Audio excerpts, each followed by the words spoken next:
கோவை கல் தடையை நீக்க வேண்டும் என வலியுறுத்தி கல் குடித்து விவசாயிகள் ஆர்ப்பாட்டம் மேற்கொண்டனர்.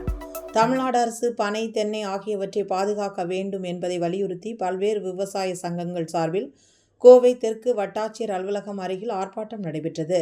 இதில் தமிழ்நாடு கல் இயக்க ஒருங்கிணைப்பாளர் கல் நல்லசாமி தலைமை வகித்தார். இதில் கட்சி சார்பற்ற தமிழக விவசாயிகள் சங்கம் உள்ளிட்ட பல்வேறு விவசாய சங்கத்தை சார்ந்த 30க்கும் மேற்பட்டோர் கலந்து கொண்டனர். இதில் கண்டன பதாகைகளை கழுத்தில் அணிந்தவாறும் கையில் ஏந்தியும் தென்னை கீற்றுகளை ஏந்தியும் ஆர்ப்பாட்டம் மேற்கொண்டனர். மேலும் ஆர்ப்பாட்டத்தில் சில விவசாயிகள் கல் குடித்து அவர்களது கோரிக்கையை வலியுறுத்தினர். தமிழகத்தில் கலப்படத்தை காரணம் காட்டி கல்லுக்கு தடை விதித்துள்ளதாகவும் அண்டை மாநிலங்களில் கல்லுக்கு தடை கிடையாது எனவும் தெரிவித்த விவசாயிகள், அந்த மாநிலங்கள் மட்டும் கலப்படங்களை கட்டுப்படுத்தும் பொழுது அங்கு அதனை கட்டுப்படுத்த முடியாதா என கேள்வி எழுப்பினர்.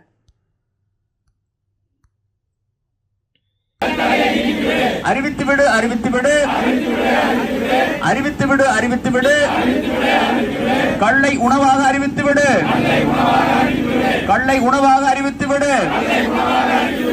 மதித்து நட. ஏற்றுக்கொள் ஏற்றுக்கொள் ஏற்றுக்கொள் ஏற்றுக்கொள் உலகளாவிய நடைமுறையை கூடாது கூடாது கூடாது கூடாது கல்லுக்கு தடையும் கடையும் கூடாது கல்லுக்கு தடையும் கடையும் கூடாது. முதன்மை மாநிலமாகும்